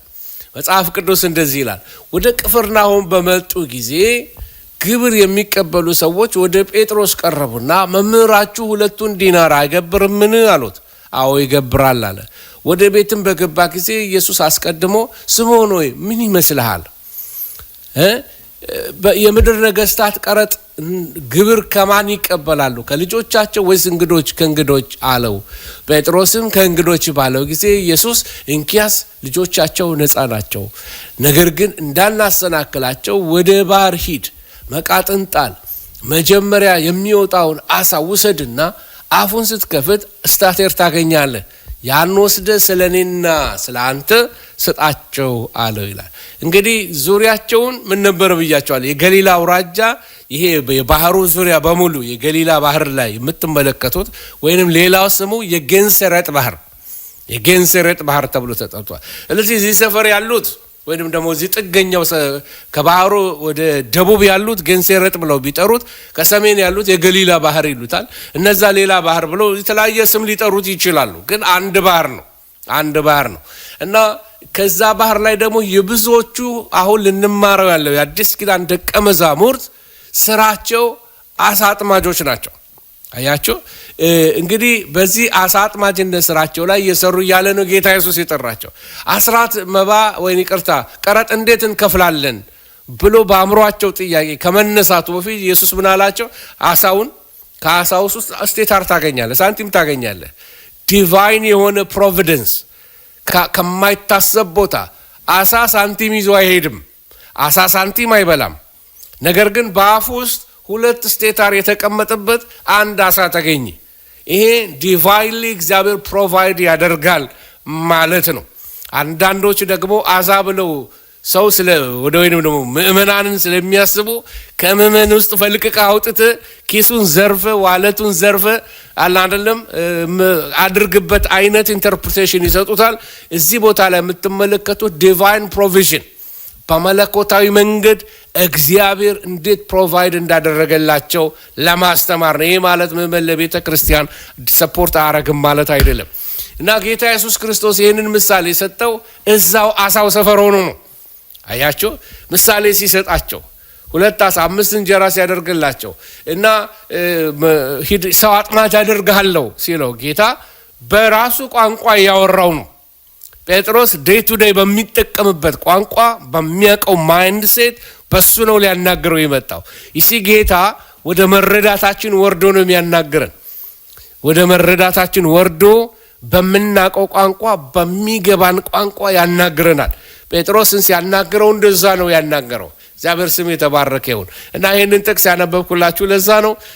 ታንኳ ላሳያችሁ። ኢየሱስ የሄደባት ታንኳ፣ ደቀ መዛሙርት የሄዱባት ታንኳ ወደ 8 ሜትር ርዝመት ያላት ናት። የመጀመሪያው ክፍለ ዘመን አሳ ማጥመጃ ጀልባችን ትመስላለች። ከስር ያለው ብረት የምትመለከቱት ማቀፊያ ነው እንጂ ከላይ ያለችውን ታንኳ ለማሳየት ነው። በሌላ አንግል ይሄንን ይመስላል። እቺን የምታክል ታንኳ ናት። ወደ ገሊላ አውራጃ ልመልሳችሁ ነቅፍርናሆም እንድትመለከቱ እና እዛ ሰፈሩን በደንብ እንድታዩልኝ ነው። ኖርዙንና ሳውሱን በደንብ እንድትለዩልኝ ነው። ከዛ በኋላ ተመልከቱ። ይሄ ጌታ ኢየሱስ ክርስቶስ የተራራው ስብከት የሚለውን ስብከት የሰበከበት ቦታ ነው። አሁን ቤተ ክርስቲያን ተሰርቶበት ተመልከቱ እንዴት ያማረ ቦታ እንደሆነ። እዚህ ቦታ ላይ የምታዩት ይሄ ቸርች ዙም አድርጌ ያሳያቸዋለሁ። ይሄ ነው እና ባለ 8 ማዕዘን ነው። 8ቱ ቢያቲቲዩድ ወይንም ደግሞ ስለ 8ቱ ጽናዎች እንዲህ የሚያደርጉ ብፁዓን ናቸው፣ ድሆች ብፁዓን ናቸው፣ እንደዚህ ብፁዓን ናቸው እያለ ያስተማረበት ቦታ ለማሳየት ኦክታጎናል ሼፕ አድርገው ነው ቸርቹን የሰሩት፣ ወይንም ባለ 8 ማዕዘን አድርገው ነው የሰሩት።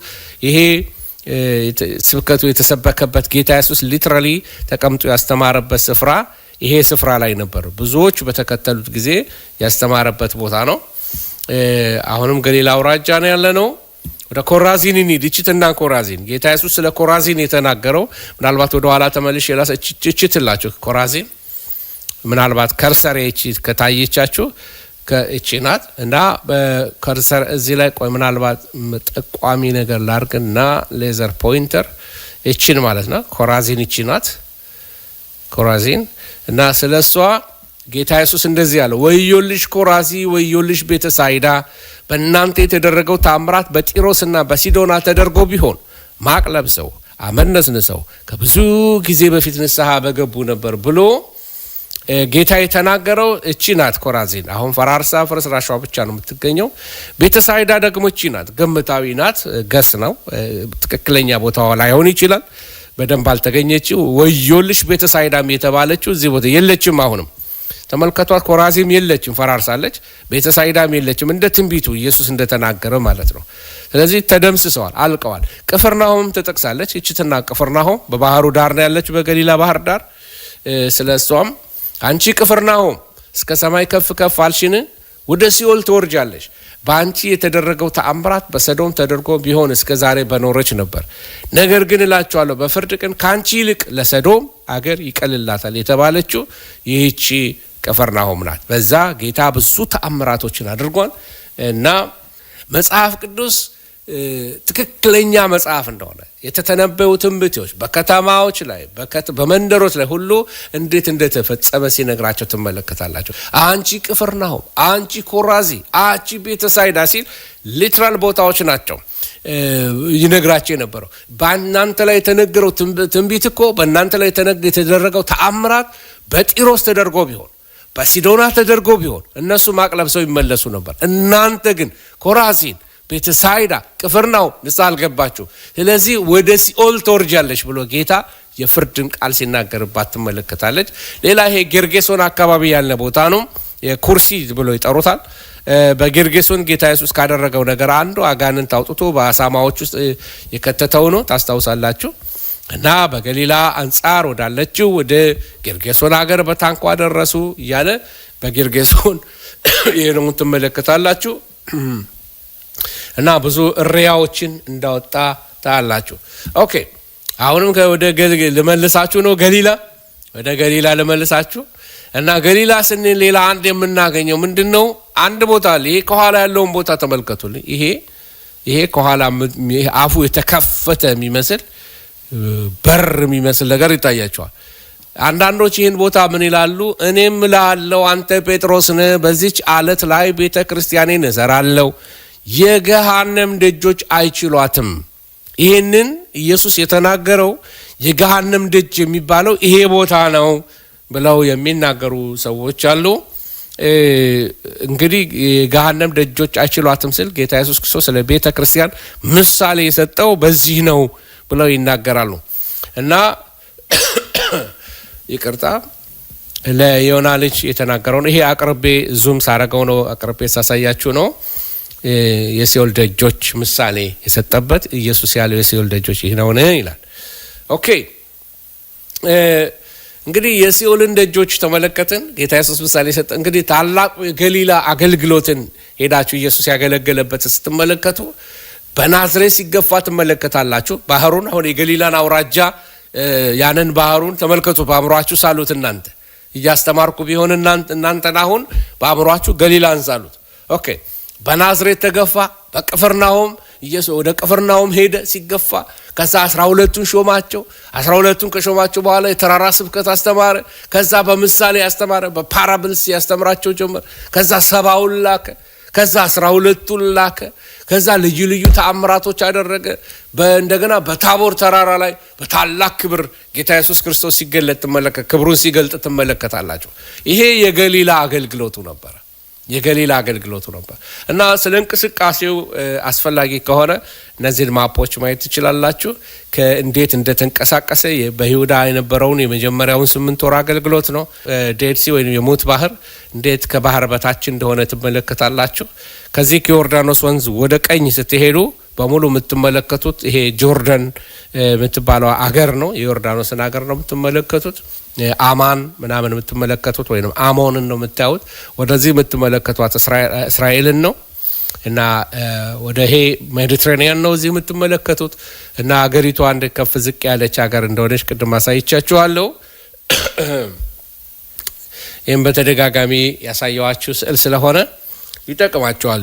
አዲስ ኪዳንን ስታጠኑ በህሊናችሁ እነዚህን እየሳላችሁ መጽሐፍ ቅዱስ እውነተኛ መጽሐፍ እንደሆነ ትመለከታላችሁ። ከዚህ ይሄ በተለይ መጨረሻው እዚህ ቄድሮኑ ሸለቆ ብዙ ጉድፍ የሚጣልበት የነበረ ነው በብሉይ ኪዳንም።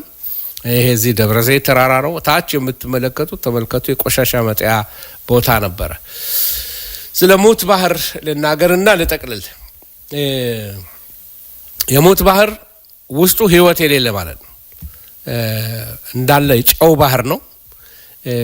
እዛ ሄዳችሁ መንሳፈፍ ትችላላችሁ። ያለ ምንም ነገር ዋና መቻልም አይጠይቅባችሁ። ውሃው ሊትራሊ አያሰምጥም።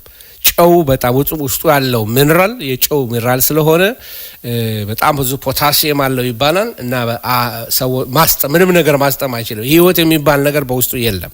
አሳ የለበትም። ምንም ነገር የለም። በቃ ሁሉ ነገር የሞተ ነው። ዴድ ሲ የሚባለው ለዛ ነው። ይሄንን ይመስላል በቅርበት ስትመለከቱት እንድታውቁት ነው። ሴም ታይም የቁምራንን ዋሻዎች ላሳያችሁ። ተመልከቱ። እነዚህ ኩምራን ወይንም ቁምራን ፕሮናውንሴሽኑ ጉዳይ ይበላችሁ ግድ የለም። እነዚህ ዋሻዎች ነው የምትመለከቱት። በይሁዳ በረሃ ላይ ነው የምታገኟቸው። እንግዲህ አስደናቂ የሚባሉ ነገሮች ከዚህ ቦታ ላይ ተገኝተዋል። እነዚህ ቤዱን ይባላሉ። የቤዱን ትራይቦች ናቸው እና በመካከለኛው ምስራቅ የሚኖሩ የቤዱን ትራይብስ ናቸው እና የቤዱን ነገዶች በአብዛኛው በግመል የሚሄዱ ናቸው። እስካሁን ድረስ አሉ። በጣም ከእስራኤል ሀገር አሉ። አርብቶ አደሮች ዘላና ይባል መሰለኝ ፖለቲካሊ ኮሬክት ለመሆን አርብቶ አደር ነው የሚባሉት እና ከአረብ በረሃ፣ ከሶሪያ፣ ከሰሃራ በረሃ አፍሪካ ድረስ የሚዛመዱ የአረብ ዝርያዎች ናቸው እና አንድ ቦታ እንትን አይቀመጡም። ከቦታ ቦታ የሚሄዱ ህዝቦች ናቸው እና ፍየል ያረባሉ፣ ከብቶችን፣ በጎችን እንደዚህ እና ይነግዳሉ እና እንዲህ አይነት ሰዎች ናቸው። እና እነዚህ ሰዎች በታሪክ ውስጥ ያላቸውን ቦታ ላሳያችሁ ነው። ምን ላሳያችሁ ፈልጌ ነው? የሙት ባህር ጥቅልሎች ዴድ ሲ ስክሮልስ የሚባሉ ለመጀመሪያ ጊዜ የተገኙት እንደ አውሮፓ አቆጣጠር በ1947 አካባቢ ነው። ለመጀመሪያ ጊዜ የተገኙት ጥቅልሎች በኢሳይያስ መጽሐፍ ኮፒ ሁለት አይነት ኮድ ተሰጥቷቸው ነው የሚታወቁት እና እነዚህ በቁምራን ዋሻ ውስጥ ነው የተገኙት። የቁምራን ዋሻ ውስጥ የተገኙበት ምንድን ነው ታሪኩ? ለህዝብ ለመጀመሪያ ጊዜ ይፋ የሆኑት በ1948 ነው፣ ግን ቀደም ብለው ነው የተገኙት እና እነዛ ቅድም ያልኳችሁ የቤዱን ትራይብስ ፎቶቸውን ላሳያችሁ። እነዚህ የቤዱን የሚባሉት አረቦ እረኞች ፍየሎቻቸውን እየጠበቁ እያለ አንዷ ፍየል ዋሻ ውስጥ ገባባቸዋለች። ከዛ ፍየሏን ነይ ውጪ ብሎ ድንጋይ እየወረወረ አንደኛው እረኛ፣ እነዚህ ከታች የምታዩቸው ሁለቱ ፎቶዎች እነዛ ሁለቱ እረኞች ናቸው ያገኙት ወጣቶች ሆነው እና የሸክላ ስባሪ ድምጽ ይሰማል። ምክንያቱም ሲወረውር ድንገት ሲገቡ ጥቅልል የሆኑ መድብል መጽሐፎች ያገኛሉ። መድብል የሆኑ በእንደዚህ አይነት ጽሁፎች ጥቅልል የሆኑ እና በውስጡ በጣም የሚገርም የብዙ በ20ኛው ክፍለ ዘመን ድንቅ ግኝት ከሚባለው አንዱ ግኝቶችን ያገኙት ዴድ ሲ ስክሮሎች የኢሳይያስ መጽሐፍ ሙሉ መጽሐፍ ከመጽሐፍ አስቴር በስተቀር ሁሉም መጽሐፎች በኢየሱስ ዘመን የተጻፉት እስከ ዛሬ እስከ 1948 ላይ ለህዝብ የተገለጡት በዛ ጊዜ ነው እና በጣም በሚገርም ሰዓት ነበር እና ይሄ ዋሻ ቁጥር 1 ነው። 7 ጥቅልሎች ነበሩ። ስለ ዲሲፕሊን መመሪያዎች፣ የብርሃን ልጆች ጦርነት፣ የምስጋና ጥቅልል፣ ኢሳይያስ ሐናለ የሚል የዘፍጥረት አዋልድ፣ የዕንባቆም ኮመንተሪ በዛ መጽሐፍ በዚህ በዋሻ ቁጥር 1 ተገኝተዋል። ይሄ ዋሻ ቁጥር 2 ነው የምትመለከቱት።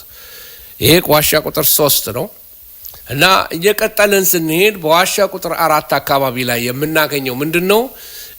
ከ200 በላይ የሆኑ መጽሐፎች ተገኝተዋል።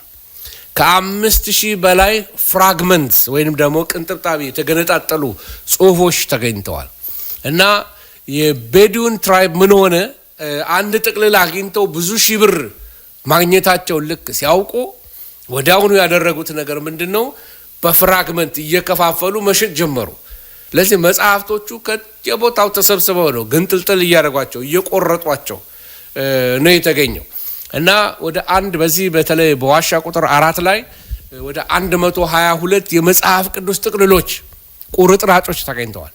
በጣም የሚያሳዝን ነው እና ከ11 የቁምራን ዋሻዎች ሁሉ የብሉይ ኪዳን መጽሐፍ ከአስቴር በስተቀር በሁሉም ተገኝተዋል። በጣም ደስ የሚለው ይሄ ነው እና የአዲስ ኪዳን ምንም ቁርጥራጭ ሲገኝ አታዩ። ይሄ ዋሻ ቁጥር 4 ነው አሁን የነገርኳችሁ። በዚህ ዋሻ የሚገኙ ጥቅልሎች ተመልከቱ። በማሰሮ ውስጥ ስላልተቀመጡ ጥሩ ሁኔታ ላይ ያልነበሩ ነበሩ። በተለይ ቁርጥራጮቹ ለንግድ ብለው እንዳበላሿቸው ታያላችሁ። ይሄኛው 25 ጥቅልሎች የተገኙበት በዚህ ዋሻ ውስጥ ነው። አትን ቁጥር 7 መሰለኝ ዋሻ ቁጥር 7 ዋሻ ቁጥር 8 ተመልከቱ። እስካሁን ድረስ ብዙ ቱሪስቶች የሚጎበኙት ነው እና መጽሐፍ ቅዱስ ተጠቅልሎ የተገኘው በዚህ በይሁዳ በረሃ ተመልከቱ። በረሃው በረሃ ነው ተመልከቱት፣ ምንም ህይወት የሌለበት።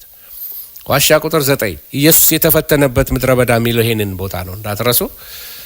ይሄ ዋሻ ቁጥር 9 ነው እና በተለይ በዋሻ 7 ቁጥር ቅድም ያሳያችሁ በግሪክኛ የተጻፈ ጽሁፎች ተገኝተዋል። ይቅርታ የዘጸአትን መጽሐፍ ጨምሮ ጥቅልሎቹ በዚህ ዋሻ ምንም ሳይሆኑ ተቀምጠው ነበር። ግን ሰዎች እግር ባበዙበት ቁጥር ዋሻው እየተደረመሰ መጣ። በዋሻ ቁጥር 8 በተለይ አርኪኦሎጂስቶች ያገኙት ይሄ በበር ላይ የሚቀመጥ 10ቱ ትእዛዛት ምልክት ያለበት አይሁዶች ሲገቡት ተሳልመውት ወይ ስመውት የሚገቡት መዙዛ የሚባል የዘፍጥረት ቁርጥራጭ መጽሐፎች፣ መዝሙረ ዳዊቶች በቁርጥራጭ ማለት ነው። እንደገና በደርዘን የሚቆጠሩ የብራና የቆዳ ቁርጥራጮች ወይንም ጽሁፎች ተገኝተዋል እና ቁጥር 10ን ዋሻ ላሳያችሁ፣ ተመልከቱ። ቁጥር 10 ዋሻ ውስጥ የተገኙትንም ተመልከቱ። በጣም ደስ የሚል ወደ 34 መዝሙሮች ተገኝተዋል። 27 የዘዳግም ቅጂዎች፣ 24 የኢሳያስ ቅጂዎች፣ 20 የዘፍጥረት ቅጂዎች ኮፒዎች ማለት ነው። ተመልከቱ እና እነዚህ ጸሐፍቶች ብዙ ስራ እንደነበራቸው ታያላችሁ። ከጽሁፎቹ ራሱ የምታዩት እዚህ ላይ ትመለከታላችሁ። ዋሻ ቁጥር 11 ብዙ እንግዲህ እያንዳንዱን ዋሻ ብንመለከት አንዳንዱ ዋሻ በተለይ ዋሻ ቁጥር 11 ላይ ስትሄዱ የቤተ መቅደስ ወይንም ቴምፕል ስክሮል የሚባል ተገኝቷል እና ይህንን ጥቅልል ያገኘው ሰው የሸጠው $110,000 $110,000 ሸጦ ለእስራኤል መንግስት ሸጦላቸዋል። እና ታሪኩ ምንድነው? መጨረሻ ላሳያችሁ ፈልገው ተመልከቱት። ይሄ ስዕል የኢሳያስ መጽሐፍ እዛ ሰርክል ነገር ላይ የምትመለከቱት መብራት የበራበት ላይ የኢሳያስ መጽሐፍ ስክሮሉ ነው ወይንም ደግሞ የተጻፈው የተገኘው ኦሪጂናል በጽሁፍ የተገኘው ነው። አንድ ሳይጎድል ተመልከቱ። ይሄ ባራክ ኦባማ ያኔ ሊያውት ሄደው ያንን ቦታ ሲጎበኙት ነው። ኢየሩሳሌም ሙዚየም ላይ ለራሱ ለኢሳያስ መጽሐፍ ለብቻው የተሰራበት ነው። ለቃሉ ያላቸው ነገር ታያላችሁ። ስለ ቁምራን ማህበረሰብ ልንገራቸው ወይንም ደግሞ ስለ ቁምራን ኮሚኒቲ ተመልከቱ። የሚኖሩበት እንዴት እንደነበር እነዚህ አሴናውያን ገዳም ለብቻቸው ይኖራሉ ያልኳችሁ ሰዎች የነሱ የሚኖሩበት ቦታ ነው። የተለያየ ቦታ አላቸው። ያንዳንዱን እዚህ ላይ የተጻፈው ሄዲንጉን ብትመለከቱ ስቶሬጅ አላቸው፣ የውሃ ቦታ አላቸው፣ ታወር አላቸው፣ ብዙ ቦታ አላቸው። ይሄውና ማፑን በዘመናዊ ማፕ ለማድረግ ተሞክሮ ነው። እንዲህ አይነት ነገር ነበር የሚኖሩ ተራራው ጫፍ ላይ ይሄ ማሳዳ ያለበት አካባቢ ነው እነዚህ ቢኖሩ የነበሩት። ዴድ ሲ አካባቢ ማለት የሙት ባህር ያለበት አካባቢ በአረብ እረኞች እንደተገኘ አንዳንዶች በጋዜጣ ላይ ሊሸጡት አውጥተውት እንደነበረ፣ አንዳንዶቹ ማን እንደጻፋቸው አይታወቁም። የዕብራይስጡ መጽሐፍ በሙሉ ተገኝቷል እና እነዚህ በጣም ኢምፖርታንት መረጃዎች ናቸው። እናንተ ስክሪንሾት አድርጋችሁ ልታስቀምጡት ትችላላችሁ። እንግዲህ ከመደምደሚ በፊት እንግዲህ ላነግራችሁ የምፈልገው እንግዲህ መጽሐፍ ቅዱሳችን ፕራክቲካሊ የሚናገራቸው ነገሮች በደንብ በግልጽ የሚታዩ ሂስቶሪካልም የሆኑ ሂስቶሪካል ባክግራውንድ ያላቸው እና መጽሐፍ ቅዱስ ልክ ብሉይ ኪዳንን ክፍት ስታደርጉት አንድ ገጽ ብቻ እንዳይመስላችሁ 400 ፔጅ ነው እየዘለላችሁ አዲስ ኪዳን የምትገቡት ወይንም 400 ዓመት ታሪክ ነው የነገርኳችሁ። እና በአዲስ ኪዳን ሌላ ከብሉይ ኪዳን ዘለው የገቡ በዓላቶች ነበሩ። ዝግዝኩን ባልነግራችሁ አንደኛ ሰንበት ይከበር ነበረ። ጌታችን ኢየሱስ ክርስቶስን እንዴት በሰንበት ደቀ መዛሙርት እየቀጠፉ ይበሉ ነበር ይሉት ነበር። ፋሲካ ይከበር ነበር። ኢየሱስ ወደ ፋሲካ ሲሄድ ተመለከታላችሁ። በዓለ 50 ወይንም የበኩራት በዓል ቡክሪም ይባላል። የቡክሪም በዓል ሲከበር ተመለከታላችሁ። ዮም ኪፑር ወይንም ደግሞ የስርየተ በዓል ሲከበር ተመለከታላችሁ። የዳስ በዓል ወይንም ደግሞ ሱኮት የሚባለው በዓል ሲከበር ትመለከታላችሁ። ሃኑካ ሲከበር ትመለከታላችሁ። ፑሪም ይሄ በአስቴር መጽሐፍ ላይ የምታገኙት ፑሪም የሚባለው እሱን በዓል ሲከበር ትመለከታላችሁ። ይሄ በኢየሱስ ዘመን ይከበር የነበረ በዓላቶች ናቸው። በኢየሱስ ዘመን ይከበር የነበሩ በዓላቶች ናቸው። ስለዚህ ይሄን 400 ዓመት ጨርሰን ስንመጣ እስራኤል ሌላ እስራኤል ትመስላለች። ቀደም ያሳየኋችሁ ማፕ ላሳያችሁና ልጨርስ። ተመልከቱ። ይሁዲ ዘራቸው ሲጀምር ተመልከቱ። የጥንቶቹን ተመልክተናል። ስለ አብርሃም፣ ስለ ይስሐቅ፣ ስለምን ተመልክተናል። አሁን ወደ ታች ስንመጣ መሲያዊ ይሁዲነት መጣ። እነ ጴጥሮስ እነ ጳውሎስ እኛ ከዛ ውስጥ ነው የወጣ ነው። ክርስትናን ተመልከቱት። እዚህ ጋር ከሜሲያኒክ ጁዳይዝም ነው የመጣ ነው። ስለዚህ ሩታችን የኛ ሂብራይክ ሩት የሚባል ንቅናቄ አለ። ሂብራይክ ሩት ማለት ነው ሁሉን ስርዓቱን በሂብሩ ትራዲሽን እናድርገው፣ ከኮረጅን ከግሪኮች ከምንኮርጅ ከሂብሩን ኮርጅ የሚል አስተምህሮት ነው። በአስተምህሮቱ ኤረር አለው ማለት አይደለም። አንዳንዶች አክረው የሚወስዱ አለው። ነገር ግን ሩታችን ሄብራይክ ነው ወይንም ደግሞ ሜሲያኒክ አይሁዶች ከነሱ ነው ወንጌል የወረስነው። የተቀበልነው ወንጌልን ከነ ጴጥሮስ ነው ከነዚህ ከአይሁዶች ነው እንጂ ከግሪኮቹ አይደለም የተቀበልነው። ለዚህ ባህላችን የክርስትና ባህላችን ወይንም ሬፈረንሳችን ወደ ይሁዲነት ቢያደላ ምክንያቱ ይሄ ነው። ኦልድ ቴስተመንትን የሰጡን አይሁዶች ናቸው። አዲስ ኪዳን 12ቱ ሐዋርያቶች አይሁዶች ነበሩ ወገኖች። ወንጌላትን ከጻፉልን ሰዎች ከሉቃስ በስተቀር በሙሉ አይሁዶች ናቸው። የኢየሱስ ክርስቶስን ታሪክ ወደኛ ካመጡልን። ስለዚህ ሜሲያኒክ ጁዳይዝም ከዛ ሲመጣ ትመለከታላችሁ። ሰዱቃውያንን ትመለከታላችሁ፣ ነግሬያችኋለሁ። ፈሪሳውያንን፣ ቀናተኞችን፣ አሴናውያንን ተመልክተናል። የራቢኒክ ጂው ትመለከታላችሁ፣ ካሪያዊ ጂው ትመለከታላችሁ፣ አሽከናዚ እነዚህ ከአውሮፓ የመጡትን ትመለከታላችሁ፣ ሸፋርዲክ ወይ ሰፋርዲክ አይሁዶችን ሄሲዲኮችን ታያላችሁ።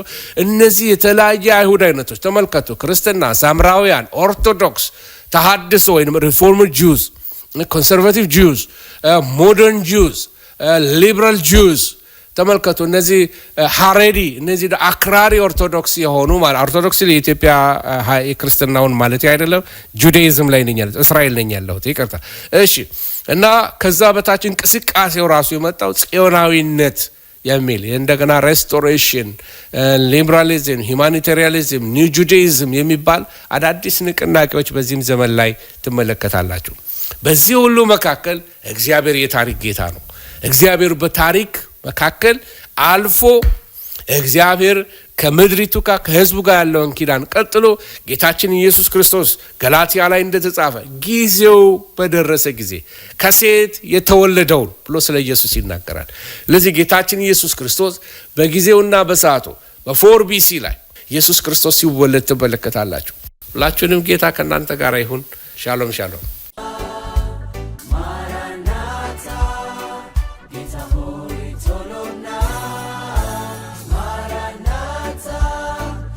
Hoy tolona